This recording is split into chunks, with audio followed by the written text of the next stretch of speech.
Kezia, welcome to the show. Thank you for having me on.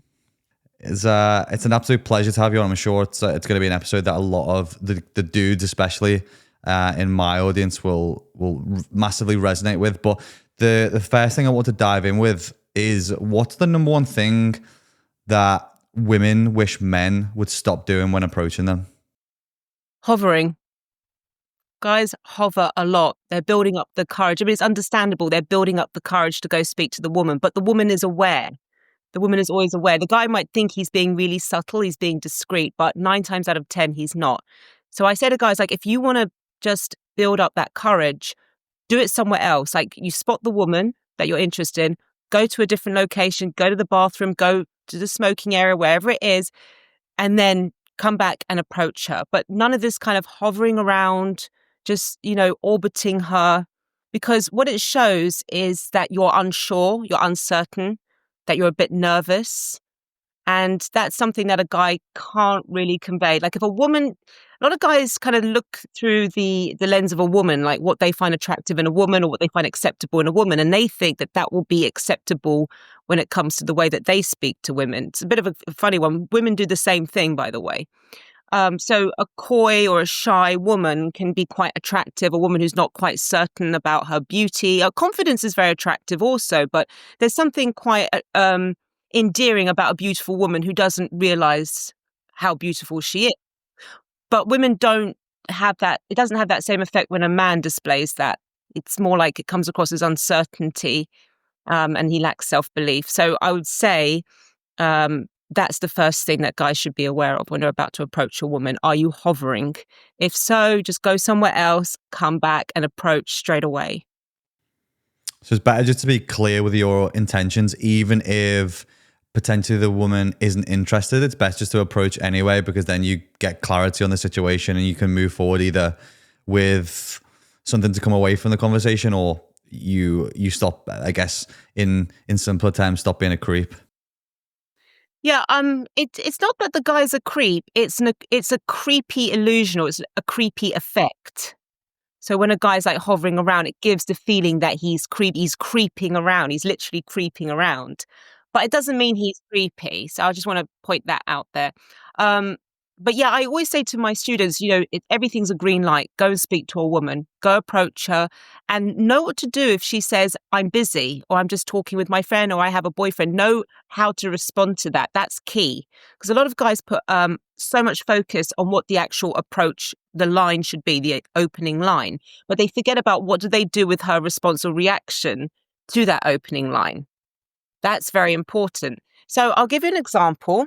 This is what I came up with a couple of years ago, and it's really, really worked very well. So let's say you approach a two-step, we call it. It's two women together. And she says, like, almost immediately to you, I'm good. We're just having a conversation here. We're just catching up. Now, most guys will respond by either, apologizing, over-apologizing, or they'll feel some kind of like bitterness, and they'll be like carrying that sort of anger with them to the next person that they speak to, that frustration. So what I tell my students to do is to just go in with something unexpected, which is a direct. So when she says that, say to her, okay, no problem. I just wanted to come over and say, I think you're absolutely gorgeous. Have a wonderful evening. And if he says that with what I call almost regal-like confidence, what he's doing here, he's being very clever, is he's showing her what she's missing, right? Like, he's this positive, cool guy. He's doing something which she wasn't expecting. Because remember, how most guys react, you always want to be different to how most guys react, because you want to stand out. That's really, really important. So if you react in the usual way, which she's used to, she's just going to file you away as one of the other losers that went and tried to speak to her. But if you suddenly do this, it makes her feel like, he's actually quite cool. And then you proceed to go and talk to other people and have an amazing evening. She's going to be watching that.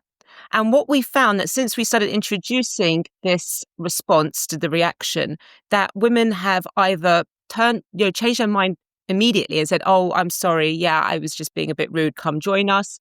Some of them, they come up to them later to apologize, to say, look, I was being a bit rude. And some of them just kind of keep making eye contact, like they become intrigued by this guy. So when a woman initially says, I'm not interested or anything, maybe she's not interested, fair enough, but you can pursue it in a way that doesn't look like you're pursuing. Does that make sense? You're playing 4D chess almost. You're doing two steps. You're 2 steps ahead, so it doesn't look like you're pursuing, but you're not shutting the door on it either by just being sulky or walking away. Does that make sense? Yeah. I guess this is the difficult thing for a lot of guys, and even being completely honest, this happened to me last week in a coffee shop where there was a girl over the other side of the coffee shop with a friend who probably looked up and glanced over at me about like 5 or 6 times.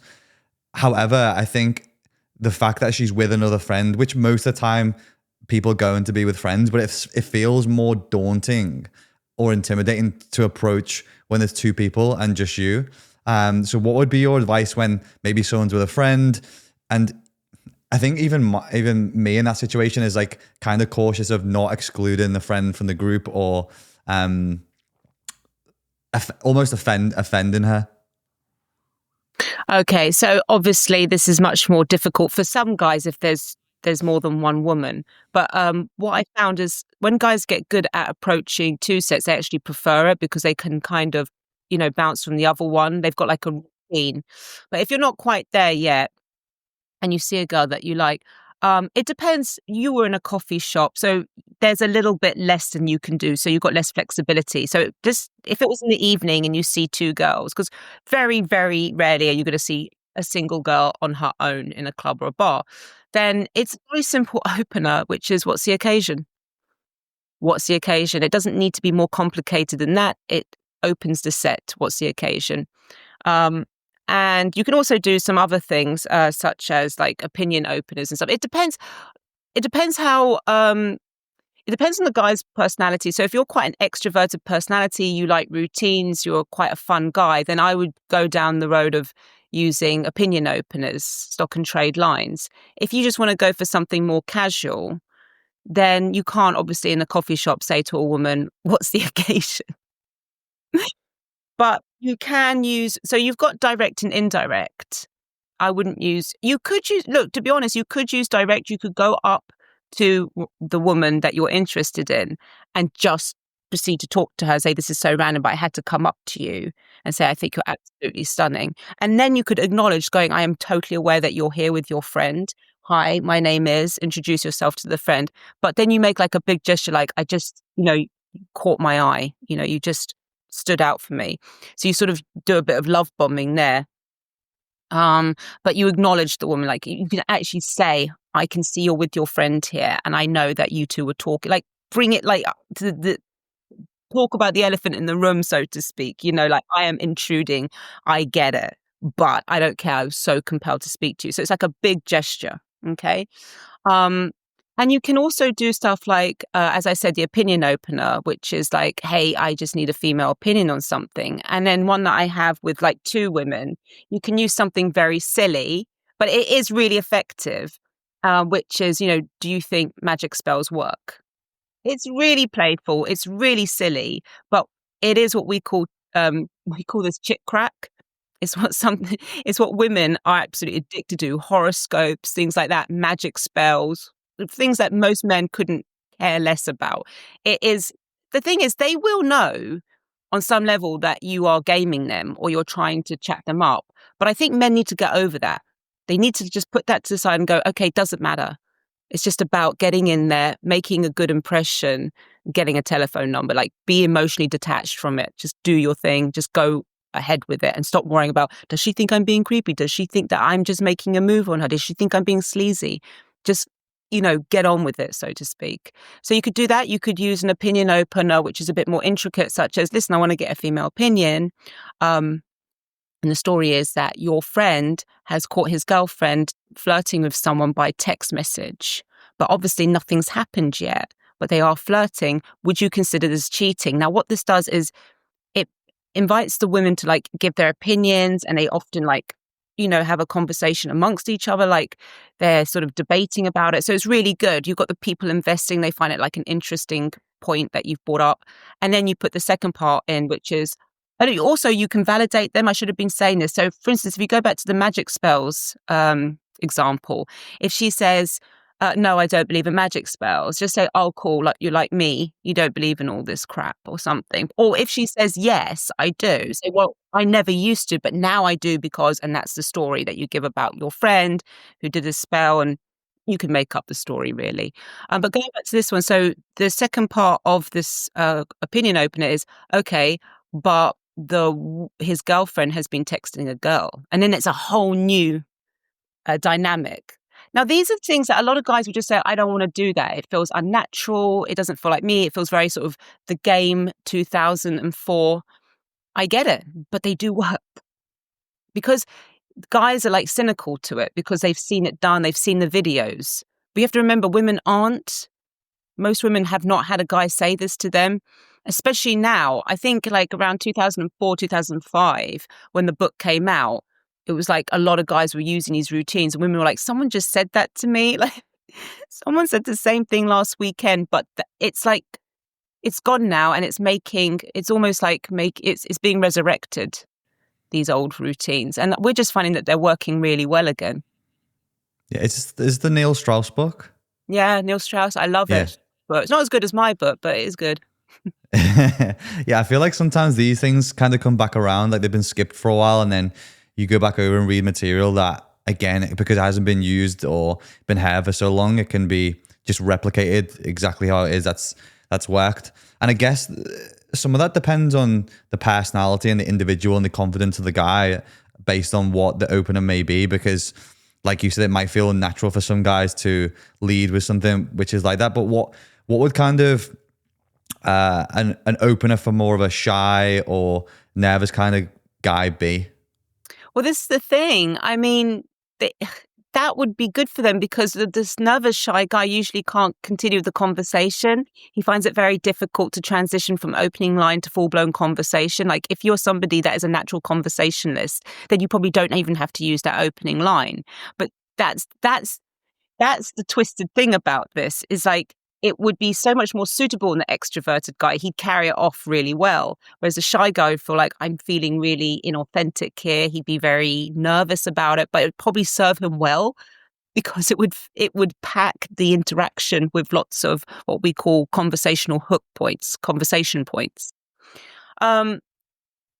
I would say to shy guys, who usually are bad at conversation, unless you really, get to know them, obviously, and they're really relaxed with their friends, that it's better for them, in my experience, to use direct game and get it done and over with. Just say, this is so random, but I had to come over and say this to you. And they can even say, I don't approach women. And you make it more like this was meant to be almost. The pool, I was just, it was serendipity. That's why I always say to guys, this is so random, like reinforce that idea that you don't usually do this. Yeah, to make them feel more special. I guess with that then as well, would you... Not just to make them feel more special, which is important, but it's to make the moment feel unique. And you see, a lot of people, and I'm sorry for interrupting you here, are getting very tired of apps. There's a big hangover of apps. Like when I talk to people, like, I'm not on apps, by the way, but when I speak to my friends about the apps, they're just like, oh, that's the first thing they say, like, oh. And even the guys are like, it's not great. And they're getting tired of it. So when you've got someone coming up to you in real life, it makes quite much more of an impact than it did 15 years ago or so. Sorry. Mm-hmm. No, I was going to say, do you think with those conversations as well, like do you think there should be an intention to it? Should some guys just be looking to start a conversation or should there always be a plan to, get a number or a follow-up? Because I think one thing that guys, I would imagine, get nervous with as well is having an exit plan. So, you don't end up leaving with a high five or a fist bump or something really awkward at the end of the conversation. Well, there's a lot of things you can do with that. So, no, I wouldn't be like, you've got to get the number. I would use, and the more that you do this, the better you get at this, is I would use this as a way to interview her. Now, I don't mean interview her by just like giving her like a list of questions, but you're screening her. Sorry, not interviewing, you're screening her. You're going in there thinking, is she good enough for me? That's really, really important. Guys need to be going in with a selector mindset. Like, okay, she's cute, she's pretty, she's hot, but there's 100 other girls that are hot here. Let's look at my list of requirements. Let's look at the values that she has. Is she funny? Whatever it is that you're looking for. And I always say to guys, be really fussy with it. Like, don't just say, as long as she's nice and she's smiley and down to earth, like, put in more detail, because then you'll find that the questions that you ask are going to be much more interesting, because you're going to be trying to work out, is she for me or not? And women pick up on this, and it raises a man's value. It really raises his value if she feels like he's screening me. And you've got to do this. The way that you communicate this, that you are choosing her, is by using what I call positive and negative validation. So positive validation meaning telling her that you almost approve of something that she said, like you qualify her if she says something that you like, or she displays some sort of a behavioral trait that you find pleasing. And also like looking disappointed when she says something that's kind of put a big, red cross on your list, something that she's failed on. But sorry, back to your original question. So I don't think guys should be just sitting there going, let's see if I can get the number. Because then he's becoming, so you've got to do the performance and the screening. This is where it's really hard. You've got to be the performer. That doesn't mean being extroverted, by the way, but you've got to be showing like what your selling points are. You've got to be giving something back, okay? But at the same time, you've got to be the selector. You've got to be screening her. When you get that balance right, that's when the magic really, really happens. So she's getting something back, but it's conditional, okay? So that's really important. If you just have something on tap, it loses value. So if you just keep on giving her installments of attention, you're just being Mr. the one-man band, just performing for her, then it's going to lose its value. And it's not because she's a woman or anything. It's because this is just an ugly aspect of human nature in both men and women, is that we take things for granted if we don't have to work for it. And if there's no condition, so it has to come with conditions. If, for instance, she says something you don't like, that's when you pull away a little bit. You show disappointment, and you don't just keep giving her installments of attention. You turn the tap off now and again. I'm still getting there, by the way, with the question. So something that you can do if you feel like, you said like you don't want to end with the high five. So you need to monitor like when the conversation is becoming, it's like losing its steam a little bit. And most guys will just like keep going, trying to resurrect it somehow. A good little thing you can do if you are in a nighttime environment, a party or a club or bar, is break rapport. So it's temporarily breaking rapport and just say, you know what, I'm being so rude. I'm ignoring my friend and it's her birthday tonight, or I've just been, ignoring my friends. I'm going to go speak to them and let's catch up later. Okay, that gives you that time to just like have a break and let her miss you. Let her worry about where you are. And also just for you to, just get your thoughts together and just think, where can I go next to this conversation? How can I improve it? How can I make it more interesting? Reflecting on what you're doing wrong, how you can better it. Like I always say, reflect, correct, continue. So it gives you time to do that. So you'd say essentially in those situations, less can be more sometimes in terms of giving your attention, then removing the focus for a while? Yeah, and sometimes it can. You've got to, there's something about, the old say, absence makes the heart grow fonder. It's like, think about a girl that you like or you're chatting to and you like her, but then she suddenly disappears off social media. You'll find that you don't know why, it's like a morbid curiosity almost, like you like her even more. And it's just literally all she's done is disappear for a little bit. So you can do that anytime in a bar, a nightclub, or anything. Just sort of go off the radar a little bit. Let her miss you. Let her think, where's he gone? I want him back. Even I tell this to women. I do it with guys all the time when I go to a bar. I just get to that real high point in the conversation where we're really vibing, and then I say, I've got to go.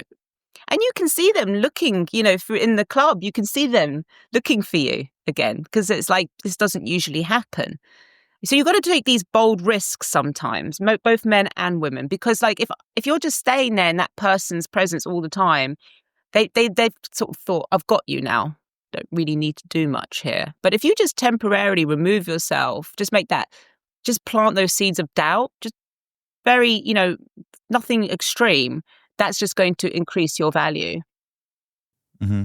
Yeah, that makes sense. I guess the availability of people, even as people get deeper into relationships or deeper into the dating game, always becomes an issue. But I mean, one of the things that I think guys maybe even think about too much is obviously they want to look the part when they're approaching people.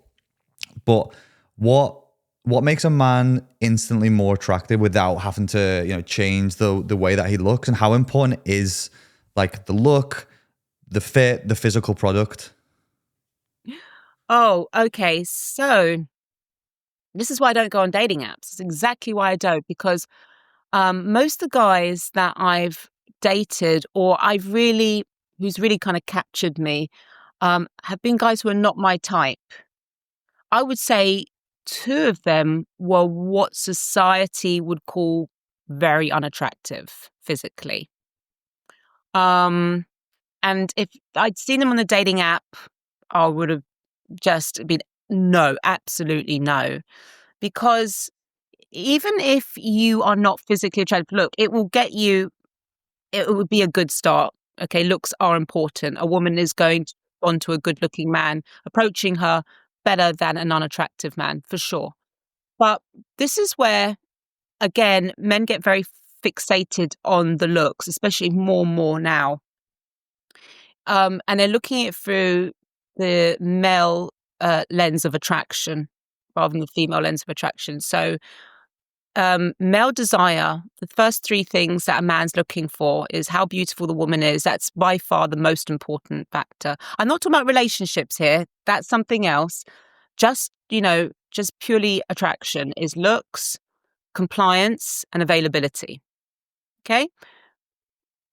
The women, it's looks, it's how he makes us feel, body language, humor. It's so much more stuff, and it's much more multi-leveled. It's much more multi-layered, I should say. It's much more complicated than male attraction. So men just think, well, I will just be, nice, which is compliant. Okay, essentially, I'll show her I'm available and I'll look good. No, it's not enough for women. It's not because women have these ridiculous expectations. It's not to do with that. It's just because this is how female desire works. It's complicated. It's extremely complicated. But when a woman does feel desire, it's much more powerful than when a man feels desire. A man feels lust, women feel desire, and they're both different things. They're 2 different things. Anyway, so back to this. So with looks, I don't hold much time for it. I know what I like. I like what most girls like. I would say slightly younger. I go for slightly younger men than most of my friends. I prefer skinny guys rather than muscly. I would say they're the only 2 things that might be slightly different, but most of the guys that I think are good looking, 99% of women will say, yeah, he's cute, he's good looking. So there's nothing, I'm not a stylist. I'm not a stylist. I would just say to a guy, be in shape, be in good shape. Wear a lot. Okay, my only tip for that would be wear a lot of aftershave. Men don't wear enough aftershave. And it's not because I'm saying like, oh, they smell. I'm not saying that. But it's really the impact of scent is so important. Like if a woman, just every time like the guy comes back, she smells that aftershave on him and she's had that positive interaction with him. So she was breaking rapport, she's going to see him again. That stimulation is very powerful. I'm not a stylist. I do think looks are important, but they don't eclipse. So a good-looking woman, her beauty will eclipse all her faults, most of her faults anyway, apart from very extreme behavior. Whereas a man, his looks will only carry him so far. Yeah, that makes sense. I mean, even with the aftershave one, I've definitely experienced that firsthand. There's an aftershave, I think. It's a Louis Vuitton aftershave that everyone calls a sex fragrance. And I think it's just more of a conversation starter because it's so powerful in terms of the smell when you walk past people. Like girls just instantly say things about it straight away. So I can see how that can be even in itself a way to open up conversation. I don't know why men just don't use it more. I don't know do they think they're going to smell like a girl or something. They put too much on. Oh, the other thing is guys with good hair, right? So women are obsessed with hair. I know men like good hair on a woman, but for women, it's huge having that thick hair. And I've seen so many men with thick hair have it really, really short. And I'm like, what are you doing? What are you doing? You want to show her that you've got that thick hair. It doesn't have to be long, but just show her you have thick hair. That's for the guys with thick hair out there. Just absolutely like milk it for all it's worth until it fades, obviously. Yeah. And well, I guess that's why there's more guys probably than ever getting hair transplants as well and trying to hold on to that for as long as possible, which is great. But Yeah, if I was a man, I wouldn't even think twice. If I was balding, straight away, I would all my savings, because I understand that it's so important. And this is like, I know a lot of guys are probably are balding and stuff go, oh, I've got no problem with women. Yeah, they probably don't. You know, there's lots of guys who are balding, who've got no hair at all, doing amazing with women. Again, game is more important than looks. But I'm just saying, if you do have that natural advantage, for heaven's sake, use it. You know, just display it. yeah, I think a lot of guys will immediately, once they start losing it, will either shave it or go for that other option. And then they're looking to replicate as much as possible, kind of the Jason Statham, hard man kind of looking. I guess a lot of women do like that bad boy kind of image as well that comes along with it. You can be a bad boy with thick hair. That's true. That's true. This is not my territory here, style and looks and stuff, you know. So I work with game. I work with conversation skills, seduction. That's my speciality. Okay, well, how would you know, to a certain degree, then how do you know if somebody likes you in return? How do you know if that's reciprocated once you've started conversation? She's asking you questions back. When you compliment her, that's important. So a woman who's interested in you and you give her that compliment, if you look at her micro reaction, it's always there. It's like a blush, or the eyes widen, or she goes coy. Like, I can't really do the face, but it's kind of like she's holding it in there. Like, if that felt good. She's either doing that or she's giving it oxygen and she's questioning it to make sure that it's genuine. So she might say stuff like, I bet you say that to every girl, or why would you say that to me personally? She wants to hear more and more about it. And a woman who's not interested will shut it down and just be like, thanks, thank you. And that's it. Now let's end that conversation and move on to something else. Okay. So that's a good way to see if a woman is interested. But it's about it is about her attention also. Is she looking at her phone a lot? Is she looking over the shoulder when you're talking? Is she looking around the room a lot? That shows she's just using you as a kind of like just a distraction, or just some sort of form of entertainment before she's found her other source of entertainment or something better comes along. I always had this really good story, like example. There was this guy and we went on a date, and I remember he was smoking cigars. And so there was a cigar area out. It was kind of outside. It was so cold and I didn't have a proper jacket, and he gave me his jacket, and we sat and we were talking for ages.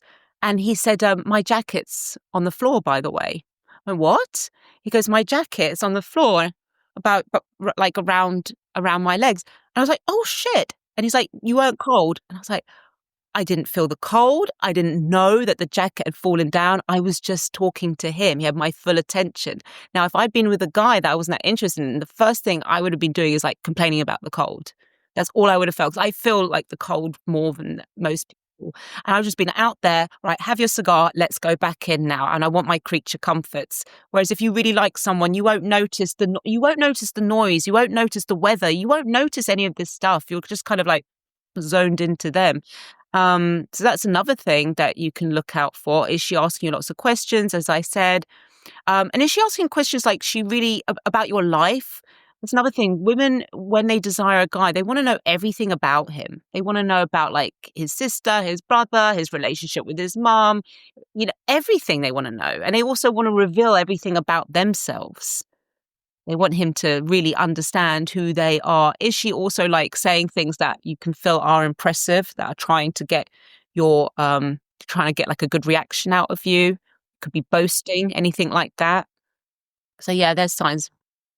What about physical touch or touches within the communication. How important is that from either side of the party, both from the male's perspective and from the females? Because I guess over recent years, it's probably become more difficult with this, I guess, sort of standoff or dance off because of all the rubbish that has embraced social media with, you know, guys, women calling out men and men feeling called out. And then there's been this kind of men don't want to approach anymore.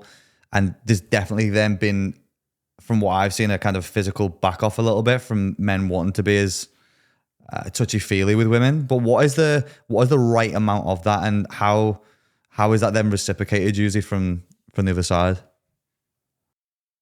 I think a lot of this is in guys' heads because all of our students, because we call it keynote, it's when you like initiate touch with a woman, they've never had a bad reaction. The most they've had is like, oh, I'm not interested. That's it. And ever since this whole Me Too and everything, it's like, I think guys are holding on to that as an excuse not to talk to women. I think that in the workplace, it's problematic for sure. Even in the gym, it's not that bad because I help students with meeting women in the gym, and it's had, you know, I've had pretty good feedback from that. No one's had the slap or been reported or anything. So I think that's a little bit of an excuse. I've not met any guys that have said to me, I got slapped in the face, or a girl like threw her drink on me because I approached her or I touched her or anything like that. No. But there's obviously a way that you do it. I wouldn't go and be too polite and say, oh, can I touch you? Or can I put my arm around you? Do you mind if I do that? That's something that I think guys shouldn't be doing. But you can just do stuff like a hug. You know, it's like that sort of pally thing, you know, that almost treating her like, it depends on how the interaction is going, but kind of like treating her a bit like a kid's sister, you know, like, squeezing her and stuff. And, but then just putting your hand here when you've got your arm here and just like stroking her shoulder, that's not touching her in a place that's, you know, she'll feel violated or anything. And she'll just go like that if she's not interested. It won't be a big deal. She won't be like, get your hand off my shoulder now. That's not going to happen. But yeah, I think guys have got to get over that fear of the worst case scenario, because I promise you guys, I've been doing this for years and we've never had a slap, not once. And we've helped thousands and thousands of guys, socially awkward guys, you name it, go talk to women. Never one slap since 2006. We're talking almost 20 years ago. I think this is great for guys to hear though, because obviously you do see these things on, especially within like the health and fitness space where women are filming men. Can I just say, filmed at the gym? Yeah. Or okay. So there's so many guys that brought this up to me, and I'm like, well, why are you filming a woman in the gym? What is this the one we're talking about when a man's filming a woman in the gym and then she comes up to him? No, it's why you're filming me. It's usually more like the woman's filming herself in the gym, like doing exercise, and they're calling out creepy guys or whatever. And I mean, okay, so, yeah. That's it. So basically, she's doing it for clickbait. Mm-hmm. Really bothered. She's not bothered if men look at her or not. That's clickbait. That's just to get views and stuff. I would put those kind of isolated weirdos, you know, in a separate category and just use it as, just like if you see a woman and she's filming herself, just think, okay, that could potentially be, so I could be in line with a bit of clickbait here. I'm not even going to go there. Most of the women are not doing that. Let's get real. Most of the women are not doing that. And the way that you approach a woman in the gym is not to directly approach her, but you want to get her out of that environment at some point, and then you approach her in a new environment. Then you ask her out. But anyway. Yeah, but I think this is good that you know, this is actual things that are happening within the field, and it's not these echo chambers that exist online that people think, you know, it creates a moral panic within some people who think that, you know, this is happening all the time where they're isolated incidents. But dating apps, you aren't super keen on them. Tell me more. Why? So many reasons. So let's talk about the people who are doing well out of dating apps. That's how bad it is. I'm going to talk about the people who are doing well. So let's take my friend. He's a lawyer. He's good looking and he's wealthy. He's wealthy as fuck. And he joined Raya. So you know what Raya is. So Raya is like, you know, it's the elite dating app. And he's showed me the women that he's meeting. And it's insane. These women are 11s. They're not 10s, they're 11s. and they're meeting him, and they are flying in from other cities to meet him.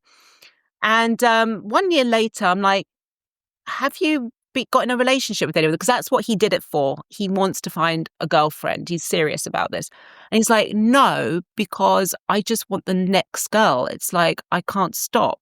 So I was like, so every guy you go on a date with, you're not even giving her the investment because you know that there's something just as beautiful in the next swipe. And he goes, yeah, it's addictive. So let's take this guy who's cleaning up on them.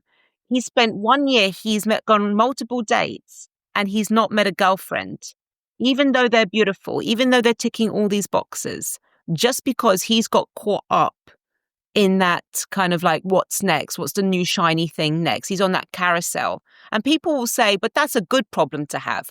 Fair enough, it is a good problem to have, but it's still a problem. And then let's talk about the guy. Okay, so then you've got the top 5% of guys. They talk about the top 3%. I call it the Judes. So you've got the Jude Laws and the Jude Bellinghams, right?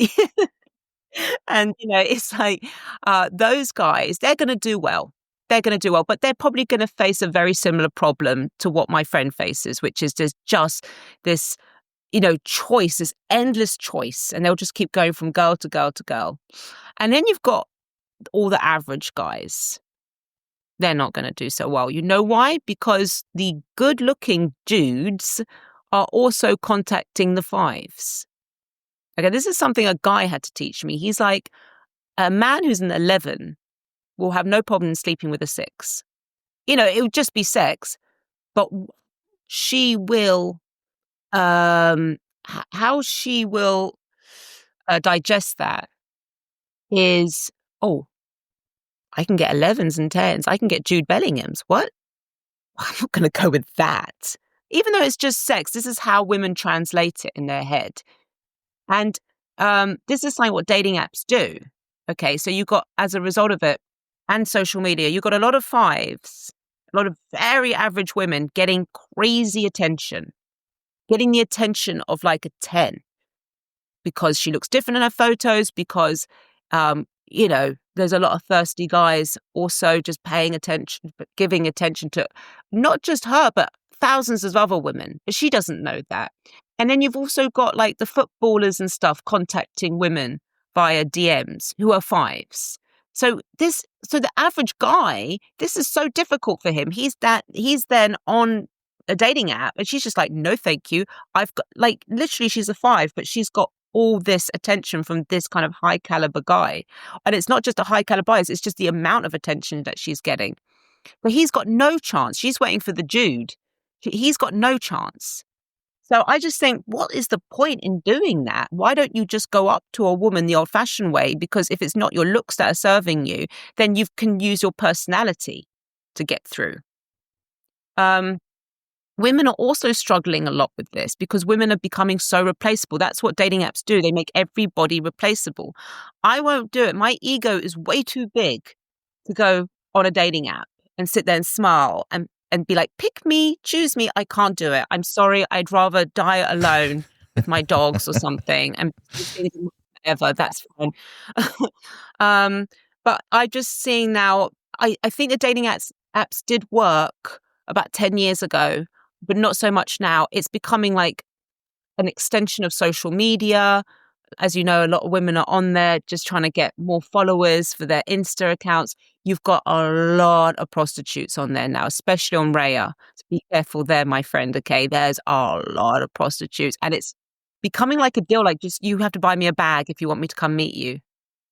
And it's like, you're at 11 and you want a fucking bag? Like, seriously, has it got that bad now? Like a bag, I guess even there's a lot of broken apps. Yeah, I guess even for me, like I've not been using them of recent because I realized the only reason I was really using them wasn't to actually meet someone. It was just more of an ego boost on the days where you kind of needed it, and that was like, I'll log off. So I don't even know. I mean, I'm sure there is some people, but I'm sure there's some people like me who aren't even being serious on it. So the conversation that you're actually going to get out of people, even if you match with people, probably isn't even going to lead to a meeting or anything substantial from it. so many time wasters on there, according to all my friends. And it's guys like you and women who are like you too, who are using it. It's a game. It's like, how much attention can I get today? And so I think there's so many guys now who've got girlfriends, people that they're seeing and stuff, and they're just using it as a little thing, like a little game. It's like, again, it's an extension of social media.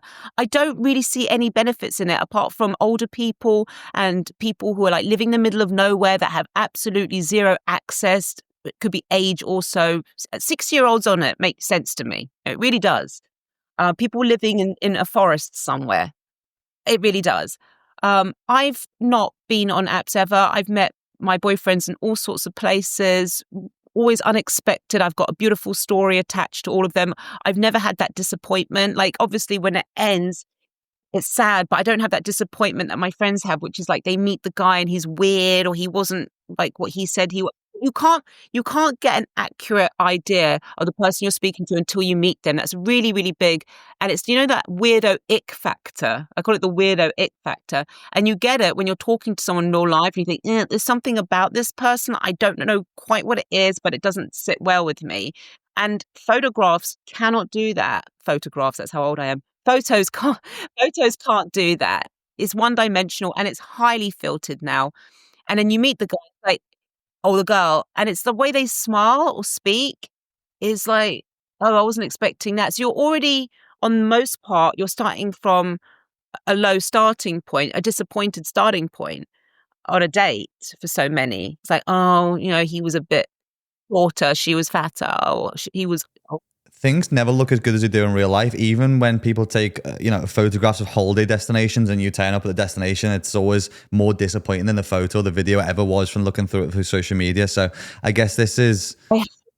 I hate that so much. When I book out, I'm like, oh, it doesn't look like the... Oh, I know. Yeah. So I get that, how that can come across. But obviously a lot of dudes are still using it, because we look at even the Tinder split.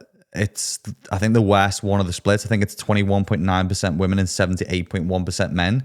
If you were going to give advice of, like, how a guy should best set up his profile if he is going to use it, what do you think the focus should be? What would be the do's? What would be the don'ts if they were to continue to use it, despite the advice you've given today? Okay, fine. So if they are like hell-bent on staying on those awful dating apps, despite everything I've said, then I will pick these things.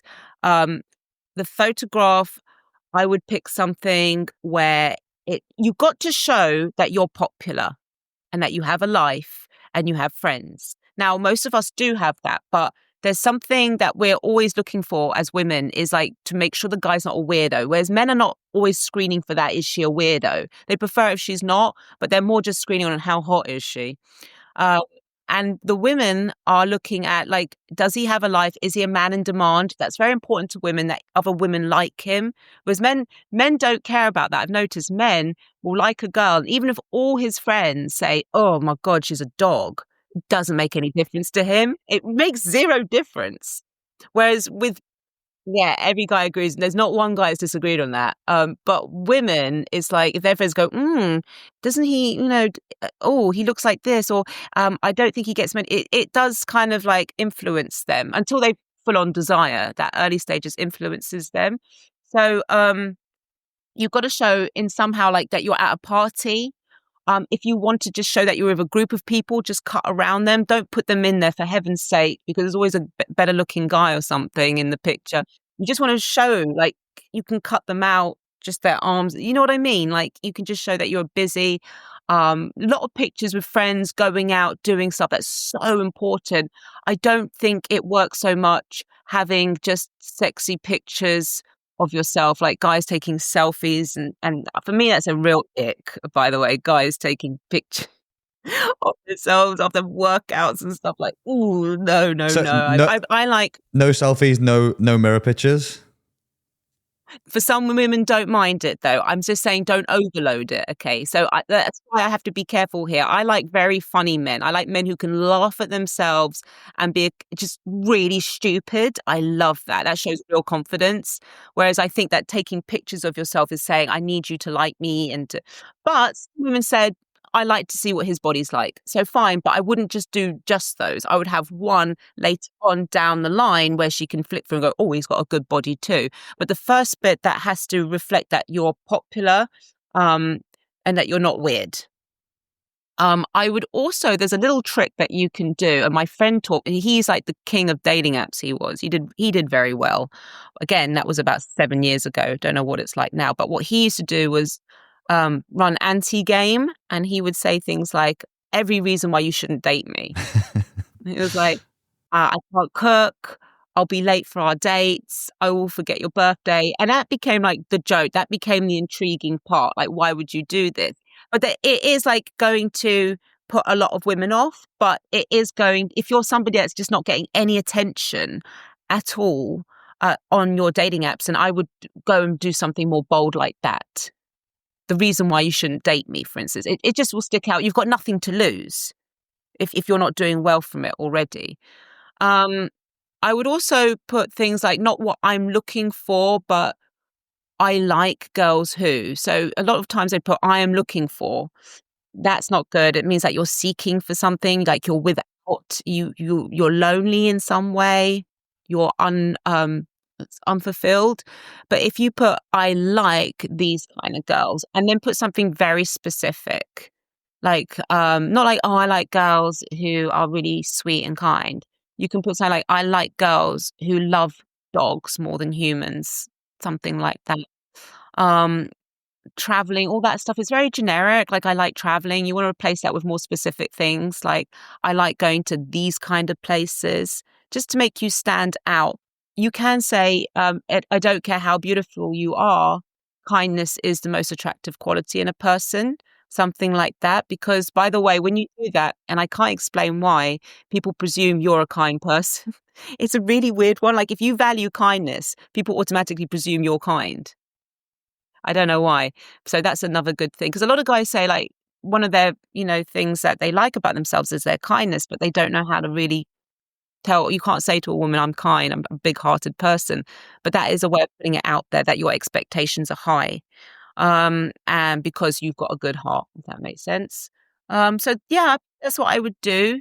Opening messages, classic, stay away from. And you wouldn't believe how many guys do this, which is, I bet you're inundated with messages from other guys. Well, I bet you don't people even lead with say, that. huh? People will lead with that message often. Oh my God, I get it on social media even. Well, Instagram's become one big dating app now anyhow. But I get it on, like, oh, I know you get thousands of messages. I know that you're not going to read my message. Like, oh, you're already starting off on saying that you're a low value person and I'm this high value person. Like, what are you doing this for? So a lot of guys will do that. So you want to stay away from those classic mistakes, or just, I just had to say, you're so beautiful. Try and pick something that she's mentioned on her profile, like a little thing that she's mentioned. She's put it there for a reason. She wants you to know the thing about her. But I also would just get to the date as soon as possible. Like, just say to her, look, I'm really busy. I'm barely on this thing. I barely message. I barely use it. This is the dates I'm free. Let me know. And that's the thing. I think a lot of people, they get very stuck on messages that are going nowhere. Like, my friends say they got graveyards of messages. And it's just like, I've been back and forth with this person. Because remember something, guys and girls, that there are multiple messages with multiple women. They're literally forgetting what they said to you and thinking, did I already say that? Because they said it to another girl. So no one's special on there. Nobody's special. Okay, so you need to have something that stands out, both men and women, to be fair. This is why I'm not on it. Yeah, Horrible. it's a minefield. Hellscape. Yeah, it's a minefield. It's a hellscape. Oh. But I like the real thing. So if, say, for example, someone's, been through one of the apps and now they've taken it offline, they've maybe been for a first date. How can men, I guess, text more effectively? What would be, some kind of advice around that? Because I think that's where maybe people become unstuck with either over texting, ghosting people. What would be your advice around texting effectively? Oh, ghosting. Oh, it was just like never happened when I was growing up. Ghosting. Again, that's from the dating apps. That's caused by mainly. So text messages. Don't stack up text messages. Like, you can send a text message, wait for a reply. I see a lot of guys, my students coming with me like 2, 3 messages, long essays before she replies. Always be aware of, like, is she replying with like one line answers, and you've composed these whole essays. Emojis, be very careful with those guys, because when he says something and then does the laughy emoji, that actually looks like nervous laughter, like, oh, I'm uncertain about what I said here. So emojis per se are not bad, but what emojis you're using, you have to be very careful with. And I do see that laughing one when you've said something. And I know it's like, oh, but I want to show that I'm being cheeky and playful. But unfortunately, it comes across like nervous laugh, like, please like me. You've got to be a bit careful with those. Um, I just would not message that much. I would, it's got to be about getting that date. You want to be Mr. Unavailable also a little bit. Again, it goes back to, if you're always there, if you're always texting her back straight away, if everything's on tap, she'll just lose value for it. She has to know that you have other options, that you're busy, you're a man in demand, she's not your number one priority yet. She's got to look forward to those messages. She's got to look forward. Absence makes the heart grow fonder. I'm a true believer in that. So yeah, that's my advice on text messages. But always remember, guys, that if you think about it, there's a lot of focus on how do I make that perfect text message so that I can get a follow-up date. But if your interaction with the woman was really solid, it was really good, then it doesn't matter what text message you write up after. It can be a really rubbish one and it won't sabotage it. It can be just really crap. It doesn't matter. The focus has to always be on the time that you spend with her, rather than how can I fix it with a text message? Because if it's really bad, the best text message in the world isn't going to fix it. What you can do with a good text message, though, is you can turn her maybe, he's a potential, into, yes, I'll agree to see him. That's what it can do. But it can't fix a bad interaction. And also, it doesn't matter what you message if you have a great interaction. So always the focus has to be on the interaction. The text message that follows, if it was good, or it has to be casual. Like, these are the days I'm free. Let's meet up. Yeah, I guess this is just like a worry that's come around more so recently. Even, I look back at my mum and dad's generation, and even back to me at the start of, people didn't even text. It'd just be a case of you'd meet up in a place and maybe I'll see you next week, or I'll call the house phone maybe to arrange a meeting, a date. Whereas now people are thinking a lot more about the message that they're sending, maybe even too much. And is this a place where sometimes maybe the quote unquote nice guy probably messes up even more so by giving too much and over communicating? And where does this theory of the nice guy finishes last come from? Nice guy finishes last. So the nice guy is not the good guy or the bad guy. The nice guy is like a watered down version of yourself. You have to imagine, like, when you go and speak to a woman, just imagine this watered down version of yourself where you're not showing your humor. You're very, very worried about making the wrong move. You're in what we call playing not to lose mindset rather than playing to win mindset. That's the nice guy. And the nice guy's belief system is, if I just don't do anything wrong, I will get her. And that's not how attraction works. If I just play by the rules and I don't do anything that rocks the boat too much, she'll like me. And it's never the case. That's his strategy. It's a weak strategy. So that's a nice guy. He's a filtered down, bland, replaceable version of himself. And that's why, for instance, guys do better with women that they're not that interested in. They're like, we all do, by the way. We always get the ones we're not interested in. And guess what? We all just being like, playing to win. Who cares? Go for it. It's that kind of attitude. In terms of I did see a video that you did, which I think was on YouTube, but titled "Why Women Love It When You Don't Give a Fuck." Does this kind of play into this avenue as well of being a lot more standoff, withdrawing your attention, not being the nice guy? Yeah, but it works with men also. It's like, I had a student and he was on a date with a girl. It was like, he was set up with a girl And she was, she was dressed nicely and she was, really made an effort. And he was just like, I wasn't interested. And he thought, you know what, I'll give her another chance. It was like a year later, reconnected. She slopped in with like tracksuit, was half interested in what he had to say, just like sort of being polite. He's like, oh, now I'm interested in her. Now I'm interested in her. It's always because it's like we are showing we've got other options. And everyone wants that person who's got other options. They're not idolizing everything that they say. And yet it's very difficult because when we're with someone we like, it's like we want to make that good impression. We want to, and that's when we start going into playing not to lose mode. It's a trap. It's horrible. You need to exert a lot of discipline. It's like, for instance, I'll give you an example. If I like a guy and he's ghosted me or disappeared for like a couple of weeks, right? And he comes back and he texts me. Now, my clever brain will say, no. Just say to him you're busy. Just tell him you're busy. Don't, I know what to do, okay? I understand game. Tell him you're busy. Say to him you're going to give him a call in a week and then wait a month and then text him. Okay, that's clever. That's strategy. But what does stupid brain say? Stupid brain says, oh, but he'll find someone else. But then he'll think I'm interested in him. Then I won't get another chance. So if he does that again, then I'll do that. But I just need that other chance. I need to see him again because then that's when that's the wrong thing to do. But the stupid brain is what controls us because it's the fear. It's the fear. And then we can't rationalize anymore. We just think of worst case scenarios, again, playing not to lose. And men do this too. Okay, you've probably seen yourself in that position going, I know what I should be doing here. And I know that if I do that, she's going to like me more. But I am scared that she's not going to give me a say, I'm going to lose my chance with her. Mm-hmm. Yeah. I think we all look at time as like finite and you need to act as quickly as possible because either one, they're going to find someone else or they're going to give that version that you didn't get to somebody else. So it becomes more... They won't like us. They'll think we're rude. They'll think that something's wrong with us, or we'll come up with every excuse because we're in that scarcity mindset rather than abundance mindset. And abundance mindset says that person will still be there in a few weeks. Why put them on ice? Or even if they're not, all right, there's someone else.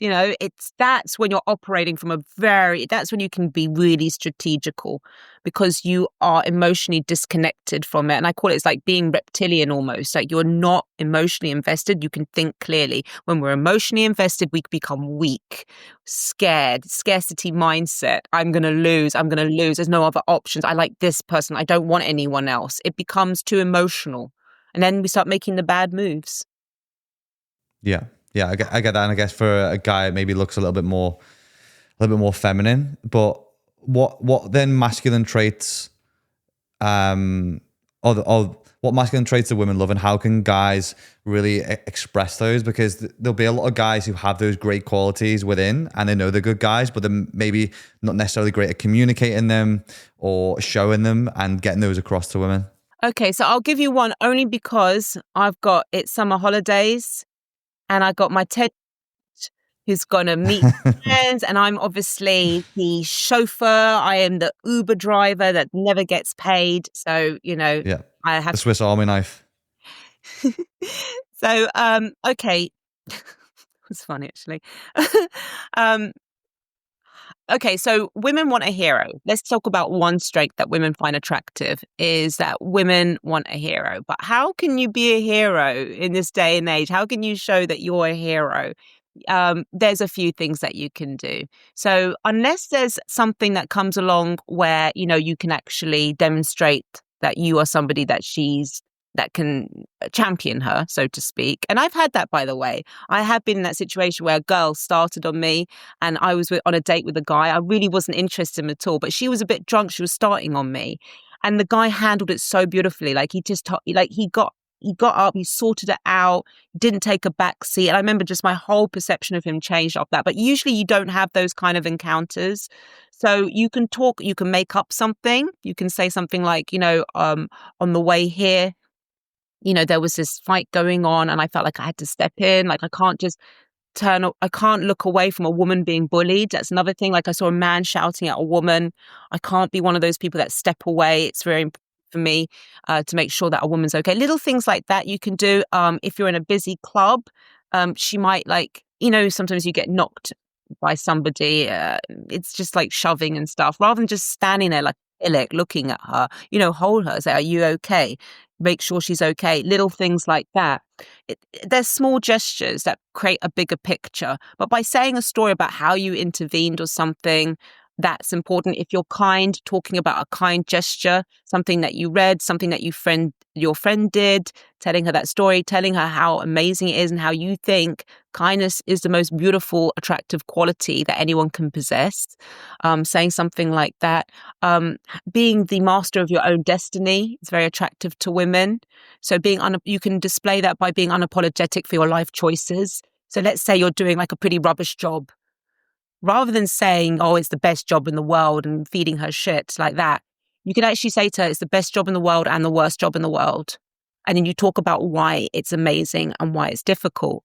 But what you keep there is that you are not ashamed and that you don't regret. Like, this is your choice. As a man, you've made it and you're unapologetic and you're transparent about it. So these kind of things, these alterations that you can add to your conversation can really create a bigger picture. It's little things that you say that women hold on to, they listen, they absorb, that creates the bigger picture. It gives her that panoramic idea of who you are. So it's not just one thing, it's lots of little things, and it can be done through storytelling and it can be done through opinions, not backing down. If, for instance, you two have a bit of a debate about something, like that's a hot topic, rather than saying, well, let's agree to disagree and move on, you can actually qualify her and say, I love the fact that you're like me, you're super passionate, you won't back down. Doing that a lot, qualifying a girl, telling her how you're similar in many ways, but also comparing her to other women who haven't made the mark. That shows a guy of value, that shows a guy of standards. Like, even if it's like a very superficial compliment, like the way that what she's wearing. Say it's so elegant, it's so well put together. Most women, I think, this day and age I speak to just look like slobs. Or it could be like something that she said and go, I much prefer women like you that has strong opinions. I find that a lot of women that I speak to, I go on dates with, they just are not passionate about anything. They can't hold, they back down from their opinion. Anything like that just shows her, again, drip, drip, you're drip feeding it, that there are other women that haven't made the mark. So, like I said, there's lots of masculine qualities, and they are hard to communicate without saying, I'm like this. But if you can just do incremental little bits, drip feed here and there, it will create a bigger picture. Awesome. Well, Kezia, thank you. I know you're pushed for time, but hopefully we see more effective approaches and maybe even less people on dating apps after listening to this podcast. But where can the guys find more of you as well and more of the work that you're doing? So best thing to do is go to my website, kezia-noble.com, and you'll find like all my social medias there also. Cool. I will pop all those in the description of the podcast anyway. So thank you very much, Kezia, for your time. And guys, thank you very much for listening and tuning in.